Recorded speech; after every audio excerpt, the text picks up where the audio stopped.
A paz do Senhor, meus irmãos, minhas irmãs, sejam muito bem-vindos ao nosso canal. É Tempo de Ensinar EBD, um canal exclusivo para os amantes da Escola Bíblica Dominical. Você aí do outro lado já me conhece, eu sou Adriano Ricobelo, sou presbítero da Assembleia de Deus aqui da cidade de Franca, no interior de São Paulo. Também sou professor da Escola Bíblica Dominical, ministro aulas no CAPED, que é o Centro de Aperfeiçoamento Pedagógico da Escola Dominical. E hoje estudaremos mais uma aula da Revista dos Adultos, que tem como título Deus é Triuno. Esta aula é a lição de número 4, ao qual nós trabalharemos ela hoje.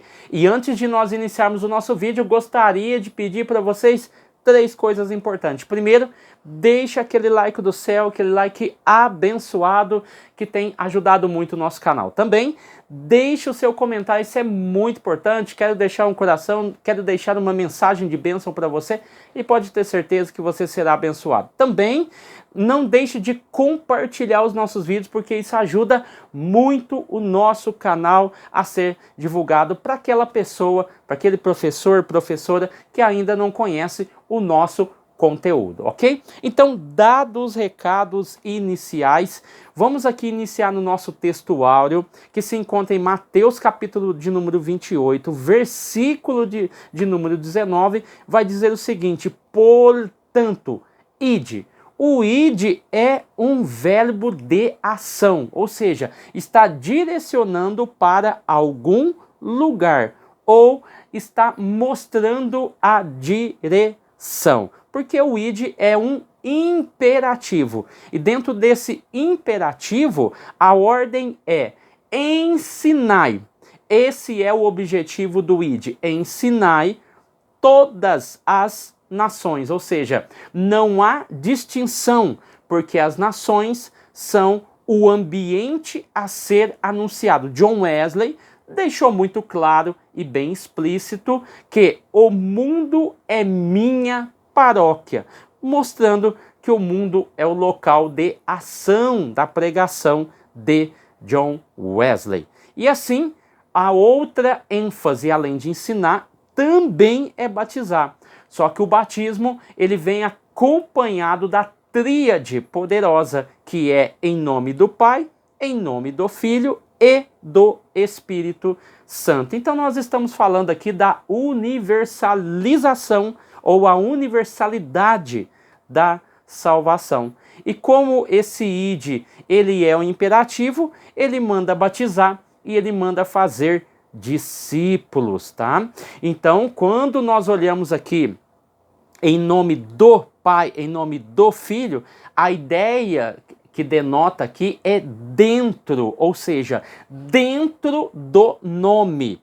Então, denota união e comunhão. Quando se fala e batizando em nome do Pai, do Filho e do Espírito Santo, a ideia nos denota a estar dentro do nome. Tanto é que Romanos capítulo 6, versículo 3 vai dizer: fomos batizados em Jesus e também em sua morte. Então, o batismo em nome da Santíssima Trindade implica uma união espiritual e mística, porque transcende a nossa realidade. Então o versículo 20 vai deixar bem claro, né? Ensinando-as a guardar todas as coisas que eu vos tenho ordenado, e eis que eu estou convosco todos os dias até a consumação dos séculos. Então, por que é importante ter feito essa análise? Porque nós estamos falando de ensinar, nós estamos falando de batizar e nós estamos falando de guardar. Guardar o quê? Na nossa lição, nós vamos falar de ensinar a Santíssima Trindade e a guardar esse conceito da Santíssima Trindade. Verdade prática: desde a eternidade, Deus é Pai, Filho e Espírito Santo. E essa verdade está em toda a Bíblia. Tanto é que ele vai usar como referência a leitura bíblica em classe Mateus capítulo de número 3 e Mateus capítulo de número 28, ao qual já estudamos aqui no texto áureo, então já ganhamos um pouco de tempo, ok? Então, Mateus capítulo 3, nós vamos trabalhar dentro da referida lição. No nosso plano de aula aqui, o autor deixa bem claro o quê? Embora a palavra trindade não esteja escrito na Bíblia, o seu conceito é evidenciado por toda a Escritura. Desde o início da criação, que foi narrado no Antigo Testamento, até a revelação do quê? Das últimas coisas que estão descritas no livro de Apocalipse.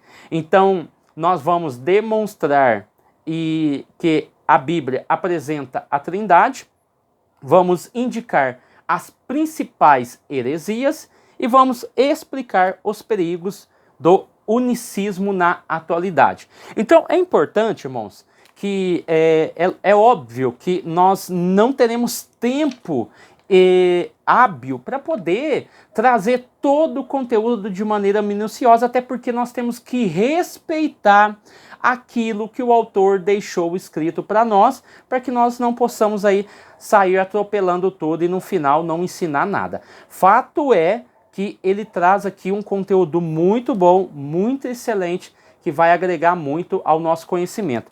E quem se interessa mais, é óbvio, que procure um curso. Esse daqui foi quando eu ministrei a aula no curso teológico do IBAD, esse é o nível avançado, mas eu também ministrei no nível básico, né? O básico e o avançado. Formei, acho que umas 3 ou 4 turmas, num período aí de 6 anos.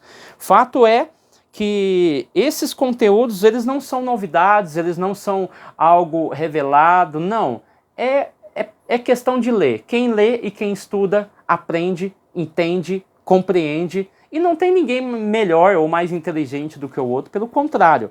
O que nós fazemos aqui é transmitir conteúdo, e esses conteúdos devem ser estudados, ok?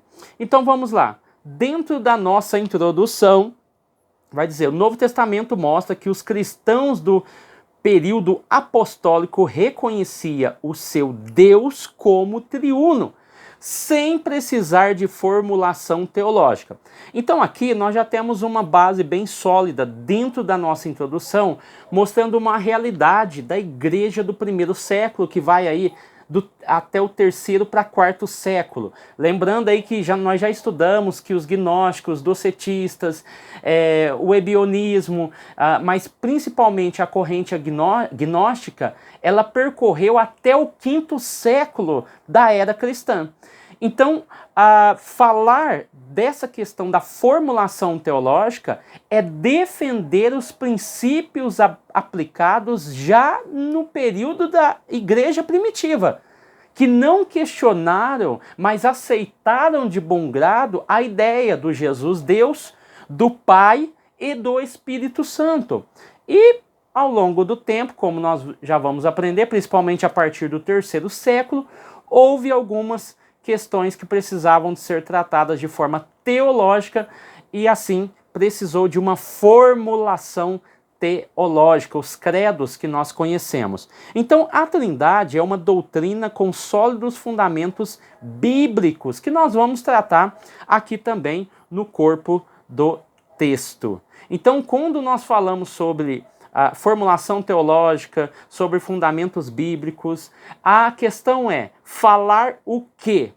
Eu estou falando o quê? E de quem? Eu estou representando quem? Então, nessas formulações teológicas, eu estou falando sobre algo, estou representando algo, eu estou falando da autoridade de algo e estou falando da mensagem que isso traz. E para quem? Para quem vai ouvir? Ou seja, nós que estamos tanto tempo depois dessas formulações teológicas, estamos vivenciando isso. Hoje nós estamos aqui trabalhando essas formulações, tá bom? Então aqui como a Bíblia apresenta a Santíssima Trindade. O autor vai trabalhar a questão seguinte: as Escrituras ensinam que o Deus de Israel, revelado aos judeus é o mesmo Deus do Novo Testamento. Percebam, Neemias capítulo 9, versículo 6, até ele cita aqui, já no subtópico de número 1, vai dizer assim, ó: só tu és Yahvé, o Senhor, criaste os céus, ó, percebam os detalhes, criaste os céus e o universo com todos os seus elementos. Ele falou, criaste os céus, o universo, e a terra e tudo quanto nela existe. Os mares, outro elemento, e tudo quanto neles há. E tu concedeste o dom da vida, e todos os seres e os exércitos dos céus te adoram continuamente. Essa daqui é uma referência, é um versículo, Neemias capítulo 9, versículo 6, que fala desse Deus que criou todas as coisas. Agora, Marcos capítulo 12, versículo de número 29, vai dizer o seguinte: esclareceu Jesus, o mais importante de todos os mandamentos é este: ouve, ó Israel, o Senhor, o nosso Deus, é único Senhor. Aqui em Marcos capítulo 12, versículo 29, está fazendo referência direta a Deuteronômio, capítulo de número 6, versículo 4 e versículo 5. Ou seja, Jesus está falando do mesmo Deus dos Hebreus, agora no Novo Testamento. O versículo de número 32 de Marcos capítulo 12 vai dizer: muito bem, mestre, estás absolutamente certo ao afirmares que Deus é o único e que não existe outro que se compare a ele. Então, esse é o exemplo que eu trouxe para os irmãos dentro desse primeiro subtópico, mostrando e enunciando, né, essa questão que já está implícita no subtópico de número 1, que é a Trindade e o monoteísmo judaico-cristão. Então, é só para fazer referência que é o mesmo Deus do Antigo Testamento. Jesus também faz essa referência, ok? Então, aqui no subtópico A, cada uma das três pessoas é chamada Deus. A mesma Bíblia que ensina a haver um só Deus e que Deus é um só, ensina também que o Pai é Deus, o Filho é Deus e o Espírito Santo é Deus. O nome Deus se aplica ao Pai sozinho, da mesma forma ao Filho e ao Espírito Santo. A palavra Deus, é isso que eu quero trazer aqui para que os irmãos entendam essa questão. O autor falou que tanto o Espírito Santo, quanto o Pai, quanto o Filho, são chamados de Deus. E a palavra Deus, ela tem muito peso no Antigo Testamento. Tanto é que nós temos o nome Deus com seus nomes e títulos. Por exemplo, no Velho Testamento, nós temos o termo Adonai, que é um título honorário que significa amo, soberano, senhor. Nós temos o termo El, que é aquele que é forte, o Elohim, que também é muito conhecido dos irmãos, usada para deuses, mas usada para designar também o verdadeiro Deus de Israel. Nós temos a palavra Elion ou El Elion, usada também no Antigo Testamento, que fala sobre Elion, Altíssimo, e El Elion é o Deus Altíssimo. E o termo Yahvé, muito conhecido, é o nome pessoal que Israel deu a Deus, sendo tão sagrado que nunca era pronunciado, e usado no seu lugar o termo Adonai, tá bom?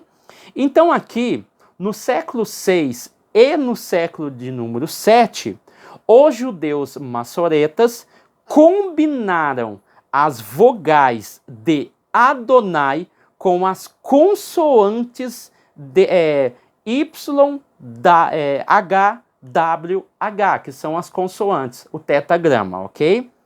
Então, aquelas consoantes e vogais formam o nome Jeová. Nós vamos trabalhar isso daqui também. E que é usada como tradução de Iavé. Então, essa palavra Iavé se tornou Jeová em algumas traduções. Então, é uma combinação do tetagrama com a palavra Adonai. Por isso que nós falamos Iavé, ok? Em algumas traduções, Jeová. E além dos nomes, nós temos os títulos. El Shaddai, eu vou falar na minha pronúncia, porque eu não sei hebraico, ok, irmãos? Então, se tiver alguém aí que conhece o hebraico, me perdoe, tá bom? El Shaddai, que é o Deus Todo-Poderoso. El Olam, que é o Deus Eterno. El Oleb, Israel, que ele é o Deus Israel. Jeová Jiré, que é o Senhor proverá. Jeová Shalom, o Senhor é minha paz. Iavé Tsidkevi, o Senhor justiça nossa. Iavé Shammai, o Senhor está ali. Iavé Sabaoth, o Senhor dos exércitos. O que eu quis dizer com isso, irmãos? Mas por que o irmão falou tanto e enfatizou a palavra Deus? Para os irmãos entenderem e compreenderem o peso que era o termo Deus, ou seja, nomes e títulos dado a Deus. Agora você pega toda essa carga significativa, todo esse conteúdo, toda essa carga positiva e atribui a Jesus e ao Espírito Santo, aí você automaticamente entende que nós não estamos falando de um ser criado e nós não estamos falando de uma força ativa, ok? Então, vamos aqui continuando. Cada uma das três pessoas é cada Senhor. Aqui o termo que nós vamos trabalhar é Senhor. Então, as implicações do termo Deus, os irmãos perceberam o peso que isso dá a quem recebe esse termo. Agora, o termo é Senhor. Isso também ocorre com o tetagrama, as 4 consoantes do termo divino, que tem Y, H, W, H. Senhor, pois aplica-se ao Pai sozinho, ao Filho e ao Espírito Santo. No entanto, aplica-se à Trindade, ok? Tanto é que termos como Adonai, Elohim, são termos honorários que trazem a ideia de pluralidade. E façamos o homem à nossa imagem, à nossa semelhança, e outros termos que foram usados também no Antigo Testamento, que dão a ideia da pluralidade, ok? Então, esse termo Senhor, ele corresponde a várias palavras hebraicas, aramaicas e também gregas. Então, é um termo que abrange aí uma gama de línguas. Então, quando nós falamos, voltando aqui, sobre o tetagrama, eles pronunciavam o quê? Adonai, no lugar do tetagrama. Eu lembro que na faculdade, o professor, quando ele foi falar sobre essa questão do tetagrama, quando eles iriam escrever e aparecia o nome de Deus, eles paravam, os maçoretas, eles paravam, lavavam as mãos, iam lá e escreviam. Depois, se tivesse a ocorrência da palavra, eles paravam, lavavam as mãos e voltavam. Então, o professor explicou isso na faculdade, mostrando aí, falando sobre essa importância e como eles respeitavam. O termo Jeová. Então, o termo Jeová é a fusão de Adonai superpostas às consoantes. Então, você pega Adonai e faz uma sobreposição às consoantes Iavé. As consoantes Iavé. Mas os judeus nunca tiveram a intenção de ler Jeová, ou seja, Jeová. Então algumas traduções vão trazer dessa forma. Jeová, Yahvé se tornou Jeová, que no caso seria Jeová. Aí nós temos aqui, dentro dessa ideia de Senhor, Adon, que é Senhor e soberano, Baal, que os irmãos acreditem ou não, era usado em relação a Deus, aos seres humanos, ao Deus Baal dos cananeus, e que significa senhor, dono, mestre, marido. Outro termo que também simboliza senhor é maré, ou senhor, significa mestre também. É uma palavra aramaica usada em Daniel, porque Daniel tem as suas partes em aramaico. E nós vamos ver também em 1 Coríntios 16, 22, onde o termo Maranata, ora vem Senhor Jesus. E o mais conhecido de todos, que é o Kurios, ou Kyrios, né? Algumas pessoas falam. Significa ter poder, autoridade. É um substantivo que significa senhor, mestre, dono. Então, nós vamos ver que essa palavra é o equivalente a Adonai, que foi traduzida na LXX por Yahvé, ok? Olha para você entender como os termos eles dão significado aos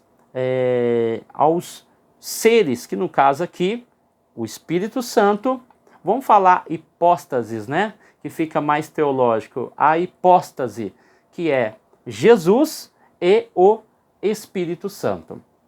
E vamos lá, o monoteísmo bíblico não contradiz a Trindade. O autor vai trazer o seguinte, subtópico C. Ouve, Israel, o Senhor, nosso Deus, é o único Senhor. É a confissão de fé no judaísmo. A palavra hebraica echad, vamos dizer assim, traduzida como único, indica uma unidade composta. É o mesmo termo usado para afirmar que marido e mulher são ambos uma só carne. Ou seja, essa palavra aqui, ela significa um ou uno. Há uma singularidade de algo, né? Ou seja, é a singularidade de algo. Então, quando a gente fala, quando o termo echad aparece, e nós percebemos que esse mesmo termo é usado para fazer referência à união do homem e mulher que se torna uma só carne, é uma fusão, é uma pessoa que subsiste em duas, o marido e a mulher, nós entendemos que esse termo também significa uma unidade composta, ok? Subtópico de número 2. Se você estiver gostando da aula, deixa aí o seu like, é muito importante, tá bom? Vamos lá. Evidências no Antigo Testamento. Essa doutrina está implícita desde o Antigo Testamento, pois há declarações que indicam claramente a pluralidade na unidade de Deus. Gênesis 1 e 26. Lei com os alunos. E disse Deus: façamos o homem à nossa imagem, conforme a nossa semelhança. Pluralidade. Também, Gênesis 3, 22. E disse o Senhor Deus: eis que o homem é como um de nós. Mostrando também a pluralidade.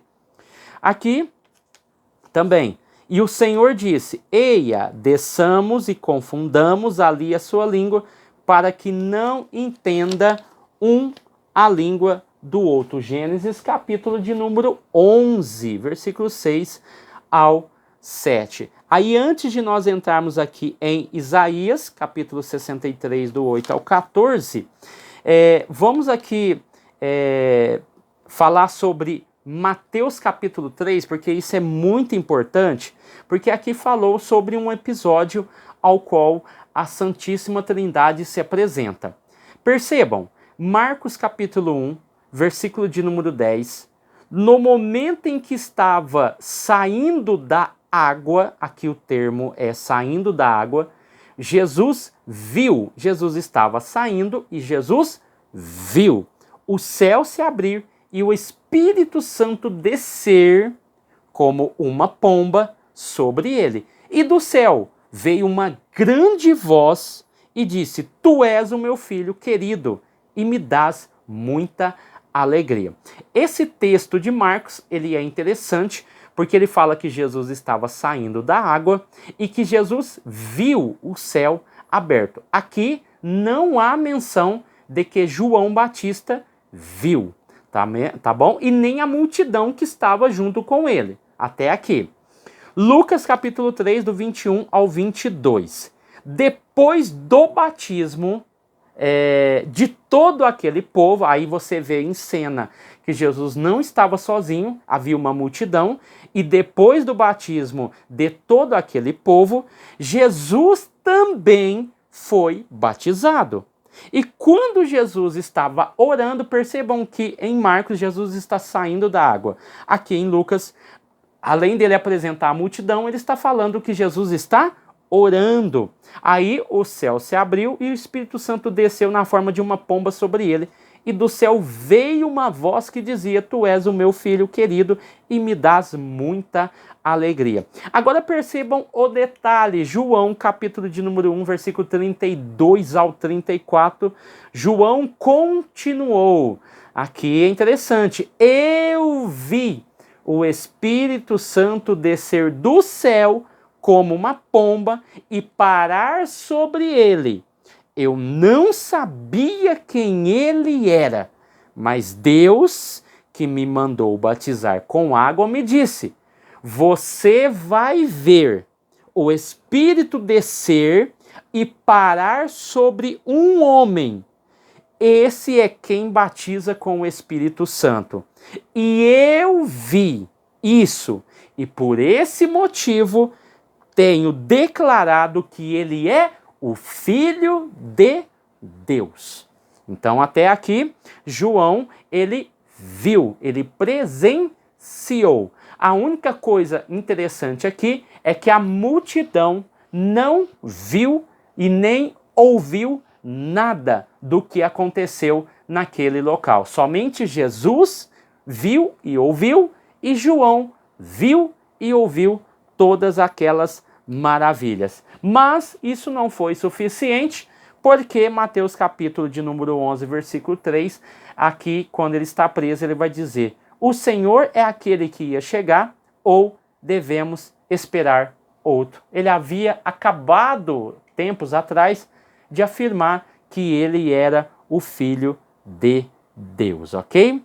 Então, só para nós não deixarmos esse ponto em branco. Vamos lá. Isaías capítulo 63, versículo 9. Esse texto aqui ele é muito interessante, inclusive foi um irmão da nossa igreja que chamou a nossa atenção quanto a esse versículo, irmão Aparecido. Abraço aí, irmão Aparecido, eu acredito que ele vai assistir o vídeo.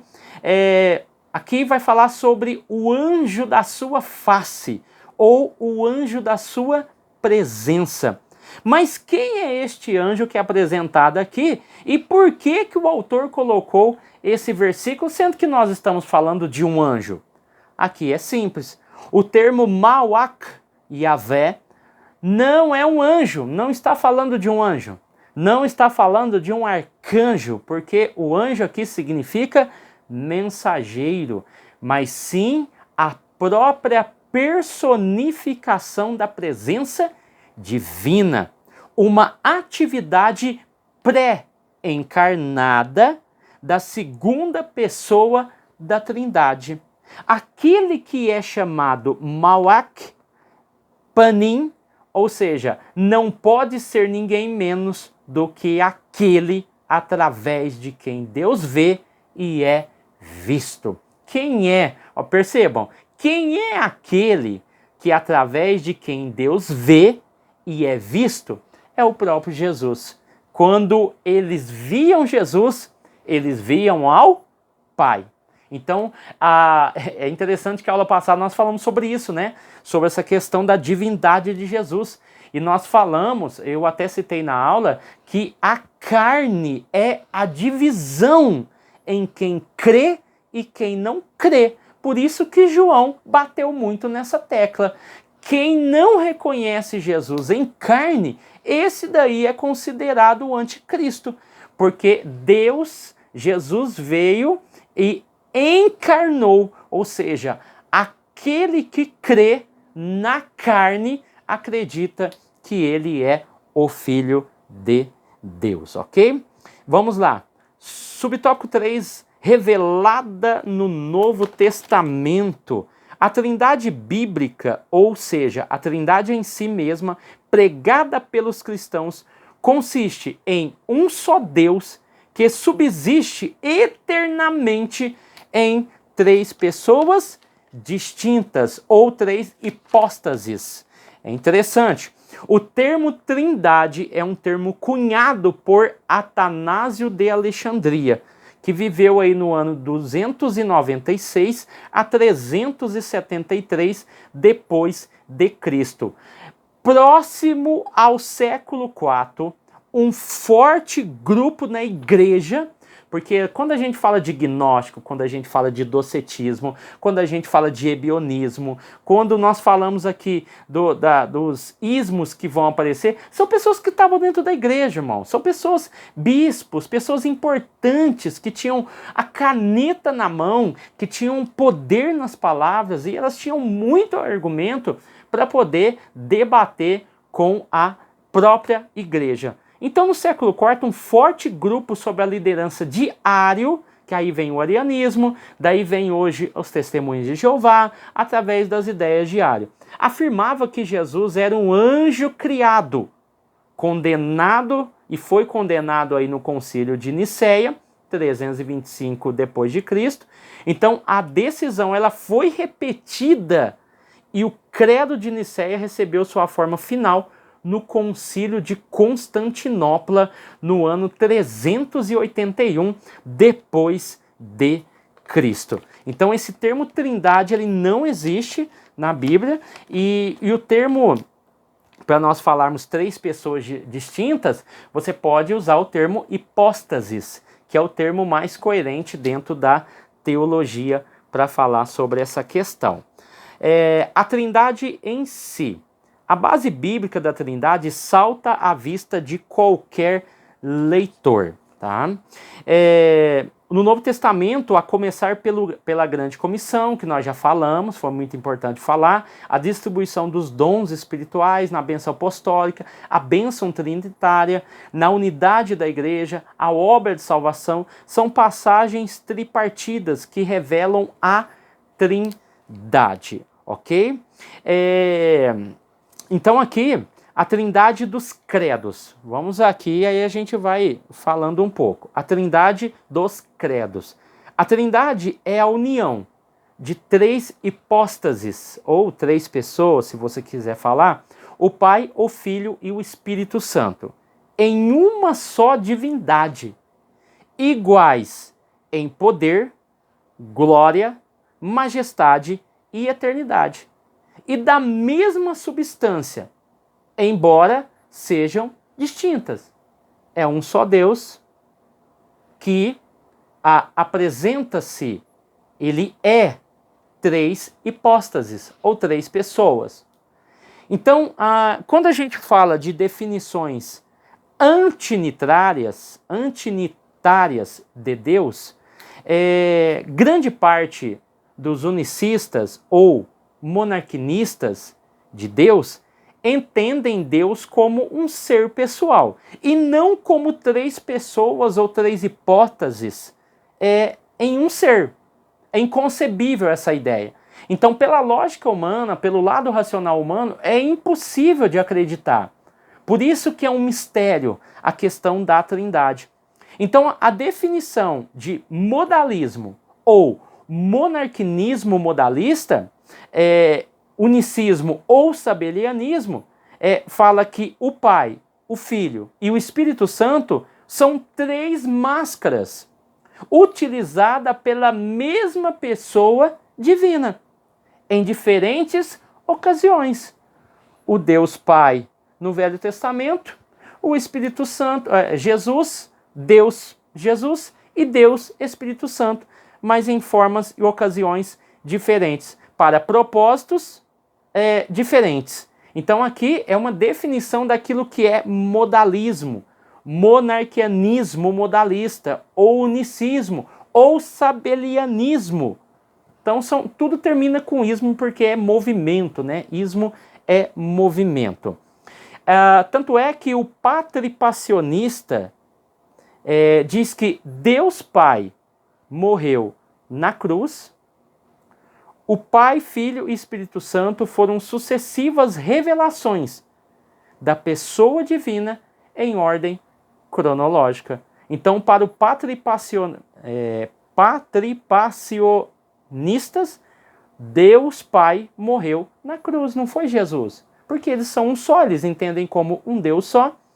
Enquanto o docetismo vai dizer que o batismo de Jesus, como o momento de sua adoção, então ele adotou Jesus, e o arianismo vai dizer que apenas o Pai é Deus, o Filho e o Espírito Santo são considerados criaturas. Percebam o problema que a igreja teve até o quinto século, em membros da própria igreja defendendo a unicidade de Deus.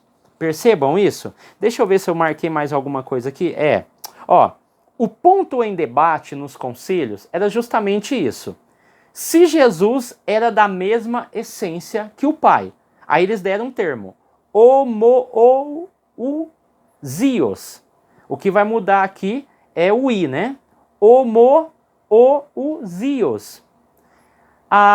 Ou a essência do Pai e do Filho era uma essência similar. Aí eu acrescento o i, homoiousios do Pai. Então, o homoousios fala que é a mesma essência, o mesmo poder, a mesma autoridade. Outros acreditavam, não, é essência similar, ou seja, homoiousios ao Pai, ou seja, havia uma essência similar. É por isso que eu falando aqui sobre o arianismo, Atanásio teve grandes confrontos com Ário, que defendia aí esse movimento arianista. Atanásio, ele vai chegar a dizer o seguinte, olha, percebam, a Trindade é algo tão complexo, tão intrincado e tão misterioso que só pode ser verdade. Atanásio vai dizer que só pode ser verdade, pois ninguém seria capaz de imaginar ou inventar algo tão difícil. Até o próprio Atanásio reconheceu isso, algo tão difícil de se compreender. Tanto é que a ideia mais clássica, mais plausível e mais racional é entender que só existe um Deus, como os judeus acreditam. E o mais racional é acreditar que Jesus e o Espírito Santo não são deuses, não são Deus, não é Deus. Porque se existe um Deus só, por que eu vou acrescentar mais dois? Então eu acredito numa hipótese, uma hipótese, ou em outra hipótese. Ou seja, que Jesus foi criado e que o Espírito Santo é uma força ativa de Deus. Ou que Jesus ele recebeu o dom de Deus no batismo e depois na cruz Deus o abandonou.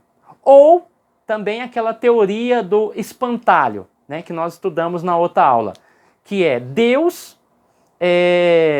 ali no meio daquela confusão, Cirineu foi pego, crucificado, então Jesus não foi crucificado, foi Cirineu. Então é a teoria do espantalho. Então o que acontece? Nós estamos estudando isso. Então Tertuliano vai dizer que Deus está em três hipóstases. Como eu disse, guarda essa palavra, hipóstases, que é a forma de existir, ok? Tertuliano. Então, Tertuliano, eu falei um pouco sobre Atanásio. Tertuliano, ele vai falar o seguinte, ó. As três pessoas, ou as três hipóstases, se diferenciam não pelo seu estado, mas pelo seu grau. Não pela sua substância, mas pela sua forma, porque a substância ela foi tratada, como eu acabei de ler e falar sobre a questão do I, né? Não pelo seu poder, mas pelo seu aspecto. As três pessoas, ou as três hipóstases, estão unidas, mas não é uma só pessoa. É um mistério, irmãos.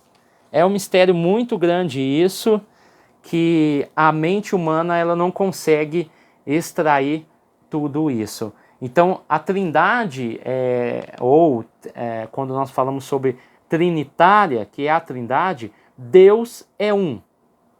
Mas existe em três pessoas. Existe coeternamente, consubstancialmente, unidos ontologicamente em um ser divino, mas distinto em si mesmo em três pessoas. Então essa doutrina precisou de ser formulada no século III. Então a doutrina da Trindade é difícil de compreender, mas fácil de se expressar e de se explicar. Por quê? Só existe um Deus. Esse é o primeiro ponto. Segundo ponto, Pai, Filho e Espírito Santo são o mesmo Deus. Terceiro, Pai, Filho e Espírito Santo não são a mesma pessoa. Então, a distinção entre os membros da Trindade está fundamentada na relação entre eles.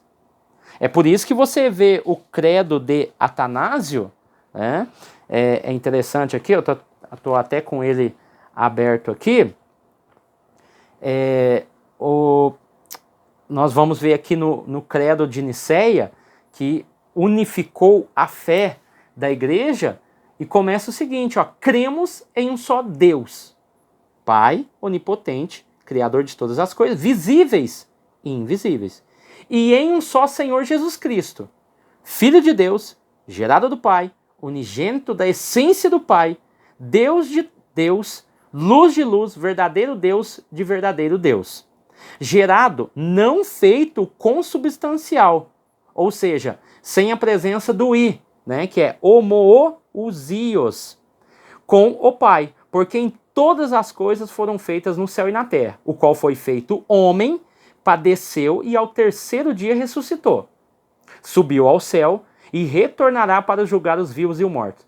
E no Espírito, todos os que dizem que houve um tempo em que ele não existiu, ou que não existiu antes de ser feito, e que foi feito do nada, ou de alguma outra substância ou coisa, ou que o Filho de Deus é criado, ou mutável, ou alterável, são condenados pela Igreja Católica.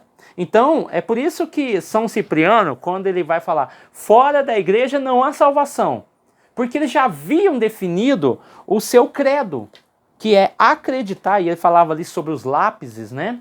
Que aqueles que abandonavam a fé, a dificuldade que São Cipriano tinha de entender a volta desses homens e mulheres que haviam se distanciado da fé. Fato é que a igreja tem um papel fundamental naquilo que nós acreditamos, naquilo que nós cremos, e nós estamos falando sobre isso nessa noite. O tópico 2, as heresias contra a doutrina da Trindade. Aqui nós vamos falar sobre o unicismo, e alguns nomes aparecem aqui, a partir do século III, percebam, século I até o século V, final do século I até o século V, nós temos uma grande evolução de correntes de pensamentos. Falamos sobre docetismo, falamos sobre bionismo e falamos sobre outros termos lá. E agora também nós estamos falando sobre o unicismo. E aqui modalismo, patriopassionismo, sabelianismo e mornaquianismo. Aqui nós vamos falar sobre também noeto, que dizia que Cristo é o próprio Pai. Praxeas, que foi o primeiro teólogo cristão a tentar explicar a Trindade, tá bom? Mas ele abordava dentro dos termos do modalismo, ou seja, uma identidade só. E Sabélio, que vem sabelianismo, né? Que dizia que Pai, Filho e Espírito Santo é uma pessoa só, tá? Então percebam, quando aqui nós usamos o termo, cadê o termo que nós usamos aqui? Trinitária ou trindade. Não é triteísmo, ok? Porque quando a gente fala sobre triteísmo, a gente está dizendo e afirmando que há 3 seres na divindade. E isso nos dá a ideia de 3 deuses. O modalismo é um Deus que se revela de 3 modos. O unitarismo quer dizer que o Pai Criador, o Filho Criatura e o Espírito Santo como força impessoal. Então, aí cai no unitarismo, que no caso, a vertente mais conhecida nossa é o Testemunho de Jeová. Então, são o mesmo. Então, o que nós acreditamos? São o mesmo em condição, substância e poder. Se diferem em quê? Em grau, forma e aspecto. A verdade bíblica, pelo contrário, salta à nossa vida de qualquer leitor a distinção dessas 3 pessoas, da Trindade. Aqui, dentro dessa questão aqui, desse texto, eu queria mostrar algo muito interessante e falar para você, ó, Trindade hierárquica ou igualitária. O que a Bíblia fala e o que a Bíblia mostra? Percebam que quando a gente fala Paulo e Silas, Silas e Paulo, nós estamos falando de grau de importância, correto? Isso a Bíblia apresenta. Aqui é a mesma coisa. Percebam e anotem. Mateus capítulo 28, versículo 19, apresenta Pai, depois Filho, depois Espírito Santo. Romanos capítulo 14, versículo 17 e 18, apresenta Deus, Espírito Santo e Cristo. 2 Coríntios 13, versículo 14, apresenta, em primeiro plano, Jesus, Deus e Espírito Santo. Romanos 15, versículo 16, apresenta Jesus, Deus e Espírito Santo. Romanos 15, 30, Jesus, Espírito Santo e Deus. Efésios capítulo 4, versículo 4 ao 5, Espírito Santo, Senhor e Pai. Então nós não estamos falando de trindade hierárquica, mas estamos falando de uma trindade igualitária. Porque fala de relacionamento e o autor trabalha isso no subtópico 2. Eles aparecem constantemente interagindo e cooperando um com o outro.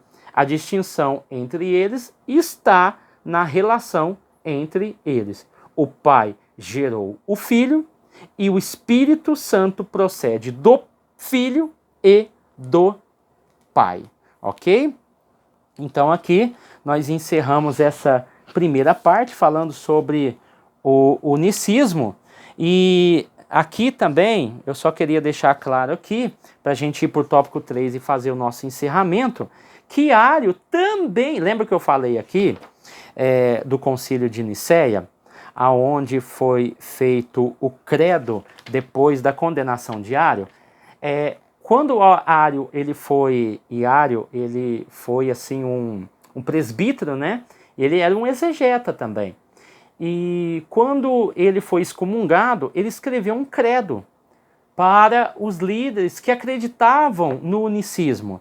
E ele vai escrever o credo para Alexandre, um companheiro dele, dizendo assim, ó, olha o credo dele: reconhecemos um só Deus, sendo somente Ele não gerado, somente Ele eterno, somente Ele sem princípio, somente Ele verdadeiro, somente Ele mortal, somente Ele sábio, somente Ele bom, somente Ele cheio de poder. É Ele quem julga todos, quem controla todas as coisas, quem provê todas as coisas, e Ele não está sujeito a nenhuma mudança ou alteração. Ele é justo e bom, Ele é o Deus da lei dos profetas e da nova aliança. Esse é o único Deus, antes de todo o tempo. Gerou seu Filho unigênito, por meio de quem fez as eras e o universo. Ele gerou, não apenas na aparência, mas de fato, por vontade própria, fez subsistir seu Filho e o tornou imutável e inalterável, sendo criatura perfeita de Deus. Ele é diferente de qualquer outra criatura, gerado sim, mas incomparável no modo de ser gerado. Incomparável no modo de ser gerado. Mas dizemos que foi criado pela vontade de Deus antes de todas as eras do Pai. O Pai o recebeu a existência, aliás, do Pai recebeu a existência e a vida. E ao criá-lo, o Pai conferiu-lhe a própria glória. Olha o que Ario escreveu, como ele foi audacioso. É lógico que ele foi excomungado da igreja por causa disso, mas ele deixou muito bem claro em um credo e enviou para vários bispos e padres da época e adeptos o que ele acreditava, ok? O unicismo, uma heresia antiga na atualidade. O problema, na atualidade existem alguns movimentos evangélicos pentecostais que são unicistas e ensinam a respeito de um Deus diferente de forma sutil. E por meio da música, esses unicistas ensinam esse desvio doutrinário sobre Deus. É óbvio que os irmãos já sabem de quem que o autor está falando. Está falando do movimento da igreja Voz da Verdade e do grupo Voz da Verdade. Teve uma vez que eu falei isso na minha igreja. Hoje eu congrego aqui no Aeroporto 2, é um bairro, né, Assembleia de Deus, mas o mesmo ministério no Santa Cruz. E eu lembro que eu falei sobre isso e os irmãos ficaram espantados, né, porque até então nunca tinham ouvido. Mas fato é que quando nós olhamos para o Voz da Verdade, não é só o grupo Voz da Verdade e a igreja Voz da Verdade. Há várias igrejas unicistas no nosso Brasil. Se você procurar no Google lista das igrejas unicistas, vai ter um link lá que vai apresentar várias e várias igrejas espalhadas por todo o Brasil. E eu fiz questão de separar algumas aqui, ó. Igreja Voz da Verdade, a igreja O Tabernáculo da Fé é unicista, a igreja local é o nome, né? O Movimento Árvore da Vida é outra igreja, também Testemunhas de Yoshua, Igreja Pentecostal Unida do Brasil, Igreja Pentecostal Apostólica do Brasil, Ministério da Unicidade, Igreja Pentecostes da Divindade, Assembleia do Nome do Senhor Jesus Cristo e a Igreja de Deus no Brasil. Inclusive tem uma aqui em Franca que eu não sabia que era unicista. Né?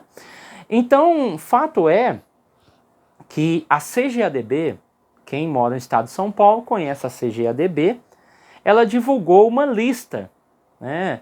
E esta lista faz um alerta contra o Tabernáculo da Fé e Voz da Verdade. É uma matéria que está, inclusive, no Google, só você pesquisar, que data do dia 6/5/2023, na 46ª Assembleia Geral Ordinária, que aconteceu no dia 28 de abril, do dia 1º de maio, em Novo Hamburgo, Rio Grande do Sul. Aonde foi falado sobre a questão do unicismo e lá foi estabelecido algumas regras, algumas normas e algumas condutas. A própria declaração de fé das Assembleias de Deus, quem tem a declaração de fé, na página 41 a 47, vai trazer esse trecho falando justamente sobre a negação ao unicismo, unitarismo e triteísmo, que foi o termo que nós utilizamos aqui. Tá? Então, cabe aí todas as igrejas que são ligadas à CGADB tomarem cuidado, porque eu lembro que quando eu era muito pequeno, na década de 90, já se falava do grupo Voz da Verdade. Eu me lembro muito bem, eu era muito pequenininho, mas eu lembro disso. E foi proibido os louvores do Voz da Verdade. E como nós éramos muito simples, cidades simples, do interior, ninguém entendia muita coisa, não sabia o porquê, não sabia o que era unicismo, não entendia essas coisas. E hoje nós compreendemos o perigo, ou seja, é através da música, é através da melodia, é através da letra, que eles trazem a pessoa para a igreja e assim ensinam de forma bem sorrateira o ensino unicista, ok? Então, ficamos aqui com essa belíssima aula, maravilhosa aula, que eu creio que, juntamente com alguns outros bons professores da internet que tem, professores conceituados, que às vezes vão trazer um conteúdo melhor do que esse, e assista mesmo, aprenda, pegue os seus livros, se debruce em cima deles, traga uma aula com excelência, uma aula com qualidade e faça com que os seus alunos entendam que nós acreditamos em um só Deus, Deus Pai, Deus Filho e Deus Espírito Santo. Amém, meus irmãos? Deus abençoe vocês, Deus abençoe sua casa, sua família, fique com Deus e até o próximo vídeo, em nome de Jesus.